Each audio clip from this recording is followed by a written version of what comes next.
Oke. Kalau tidak ada pertanyaan untuk adapter thresholding, saya lanjutkan dengan optimal thresholding. Ya, optimal thresholding ini salah satu metode yang terkenal itu adalah disebut dengan teknik Otsu.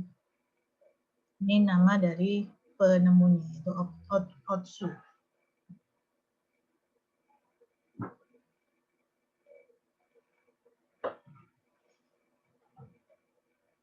Nah, threshold optimal ini adalah threshold yang menghasilkan rata-rata error segmentasi yang minimum.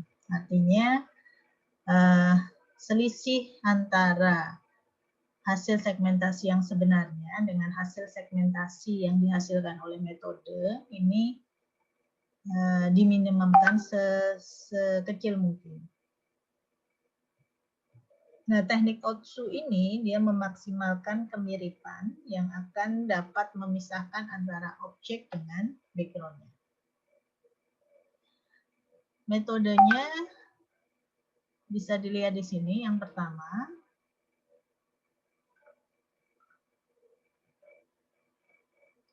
jadi prosesnya ini adalah dengan memeriksa setiap nilai keabuannya. Jadi di sini loopingnya itu mulai dari K sama dengan 1 sampai dengan nilai keabuan terbesarnya.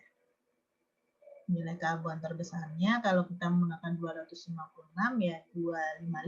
Hanya kalau kita menggunakan MATLAB, karena di MATLAB itu indeksnya itu mulai dari 1, ya maka kita tulis saja 1 sampai 256. Ini untuk mewakili 1 itu adalah 0, 256 adalah 255. Jadi nilai grayscale-nya, karena kita nggak bisa kalau di MATLAB menggunakan indeks 0. Jadi ini artinya 1 itu ya berarti nilai keabuan 0. Nah, 256 itu nilai keabuan 255. Jadi memeriksa untuk setiap nilai keabuan. Nah, kemudian untuk setiap nilai keabuan di sini dihitung probabilitas kemunculan. Ingat, ini pernah kita bahas pada saat membahas histogram. Ya, histogram itu adalah kita dapatkan banyaknya kemunculan setiap nilai gray level. Nah, probabilitas itu ya sama dengan banyaknya kemunculan nilai gray level dibagi dengan jumlah ya, jumlah pixel keseluruhan dari image. Nah, di sini tuliskan M kali N. M-nya itu banyaknya baris, sedangkan N-nya itu adalah banyaknya kolom. Oke. Jadi kita dapatkan probabilitas untuk setiap nilai keabuan. Probabilitas dari nilai keabuan 0, nilai keabuan 1, dan seterusnya sampai dengan 255. Nah, selanjutnya itu adalah menentukan momen kumulatif order 0. Order 0 itu order 0 itu pangkat 0 dan order pertama itu berarti pangkat 1. Untuk setiap nilai gray level. Jadi lambangnya untuk momen kumulatif di sini K itu berarti adalah nilai gray levelnya. Jadi kalau kita menghitung momen kumulatif untuk nilai keabuan 2, misalkan seperti ini. Nanti ini nilai keabuan 2, K-nya sama dengan 2, itu sama dengan jumlahan dari nilai keabuan 1 sampai dengan 2. Ya, dari PI.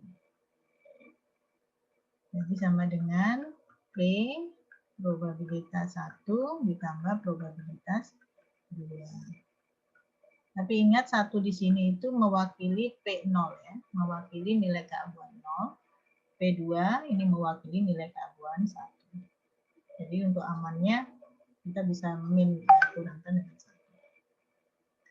Kemudian untuk momen kumulatif order pertama ini menggunakan mu.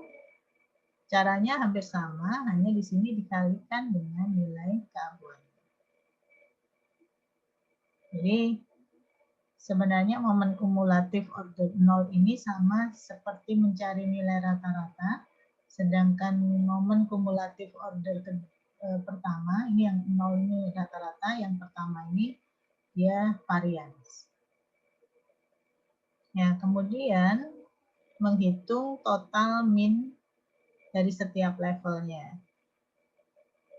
Jadi dengan menghitung rumusnya hampir sama seperti momen kumulatif order pertama, hanya di sini dia sampai dengan nilai keabuan yang terbesar.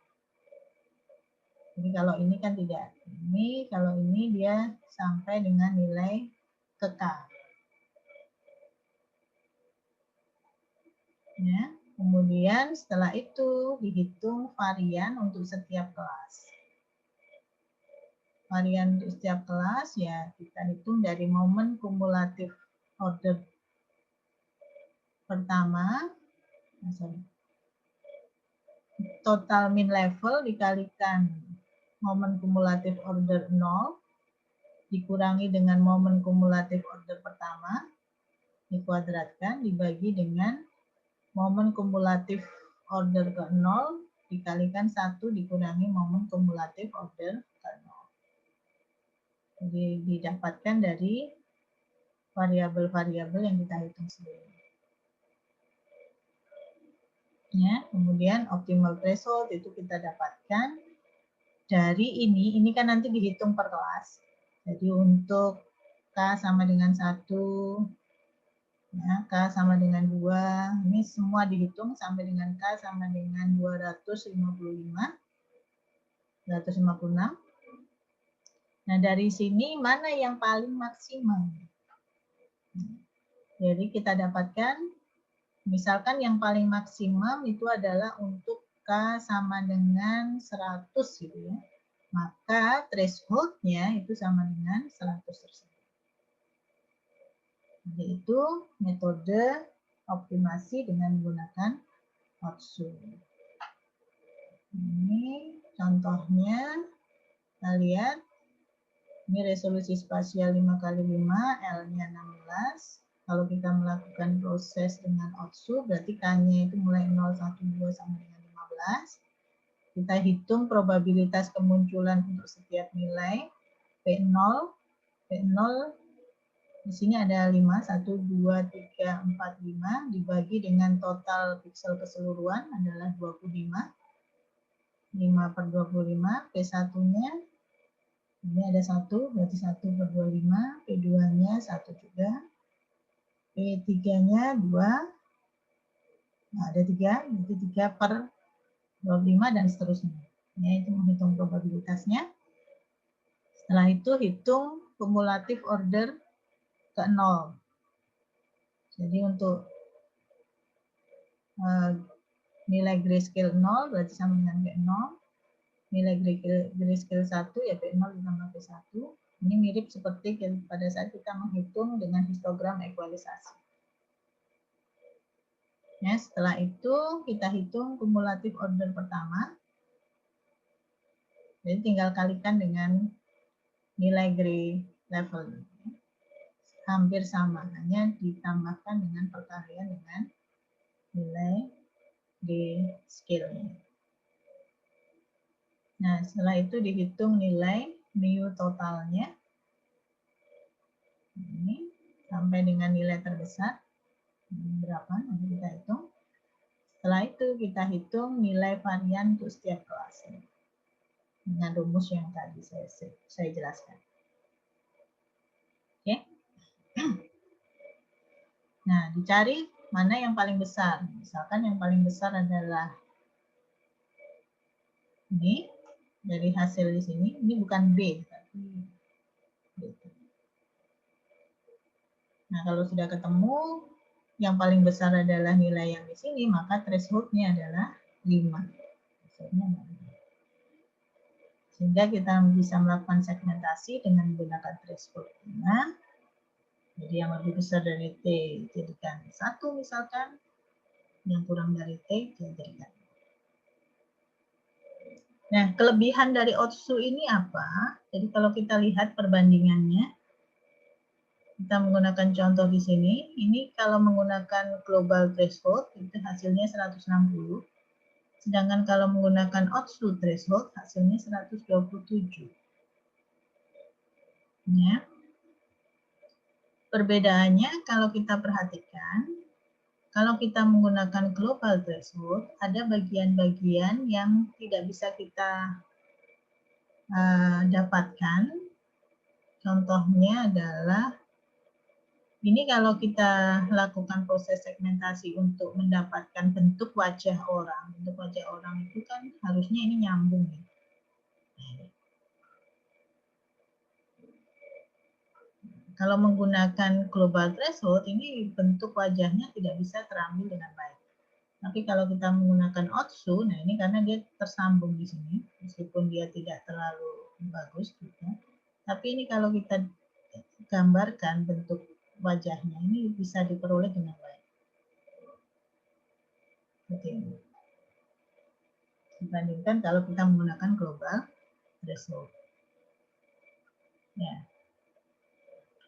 Kita lihat sekarang contohnya di program MATLAB-nya.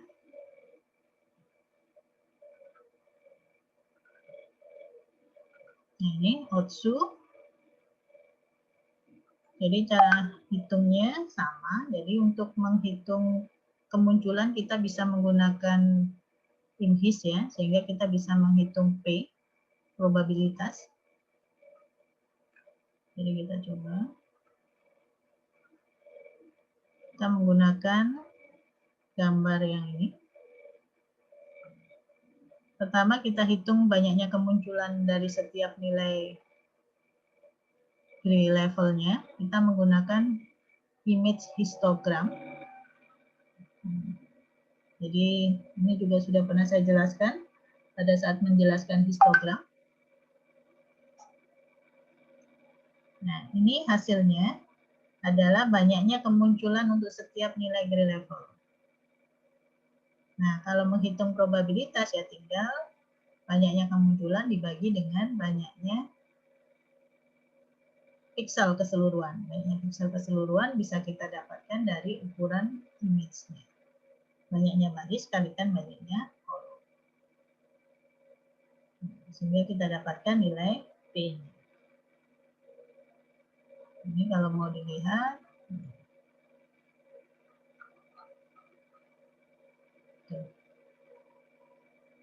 kemudian setelah itu kita hitung mu total min-nya dulu, karena ini keseluruhan ya.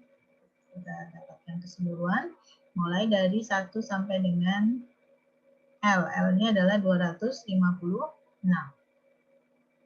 Hanya hati-hati di sini, karena di sini sebenarnya mewakili nilai gray level. Nilai gray level itu mulainya dari 0. 0 sampai dengan L-1, ya ini tinggal kita kurangkan saja dengan 1.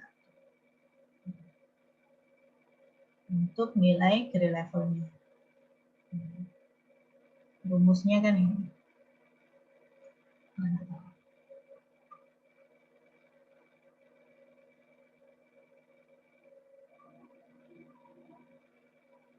Rumusnya kan ini. I itu adalah nilai gray level dikalikan probabilitas kemunculan dari. Nah, I-nya di sini adalah dikurangkan dengan 1. Karena di sini mulainya 1.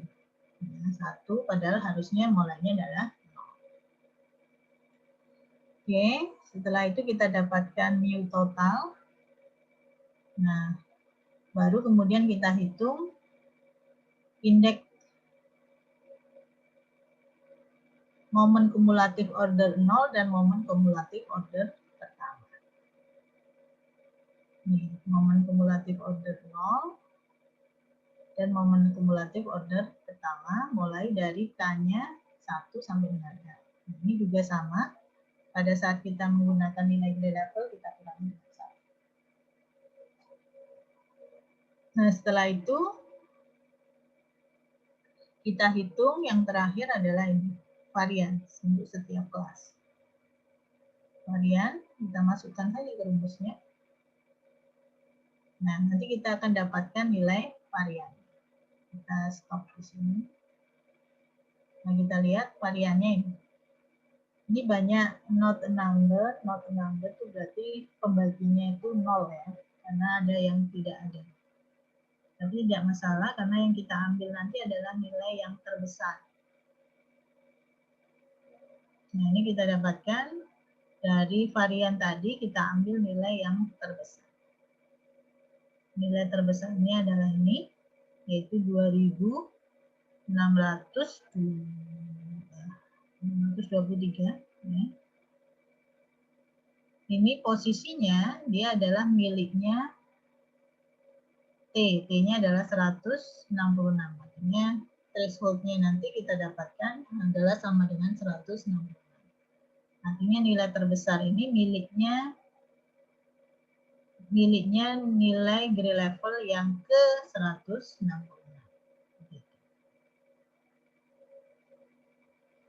Sehingga kita akan dapatkan hasil segmentasi. Ini saya belum clear ya.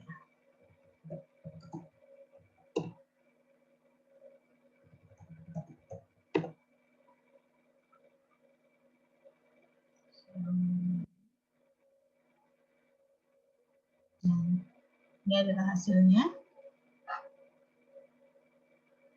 Jadi hasil dari segmentasi menggunakan OTSU.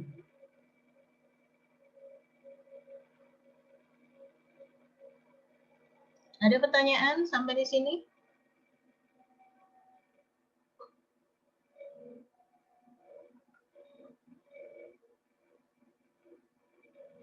Tidak ada? Baik, kalau tidak ada, untuk materi thresholding sudah selesai. Tapi nanti kita akan lanjutkan materi yang berikutnya untuk besok, itu adalah segmentasi region atau region segmentation dengan menggunakan teknik clustering dan region growing. Ya. Region growing. Jadi bagaimana proses untuk mendapatkan segmentasi untuk lebih dari satu objek. Kalau ini kan hanya ada dua daerah ya, yaitu background dan objek. Nah, kalau segmentasi itu biasanya ada lebih dari satu daerah yang kita akan pisahkan. Misalkan kita ingin memisahkan area rumah, kemudian ada area orang, nanti memisah-misahkan seperti itu kita menggunakan tekniknya adalah dengan menggunakan clustering ataupun region growing. Kita akan bahas besok, hanya untuk pertemuan besok saya tidak melakukan secara live, nanti akan saya share videonya. Nah, di situ nanti akan ada tugas-tugas yang terkait dengan pemrograman, ya mulai dari thresholding sampai nanti untuk yang segmentasi region. Sampai di sini, kalau tidak ada pertanyaan saya tutup. Terima kasih atas perhatiannya.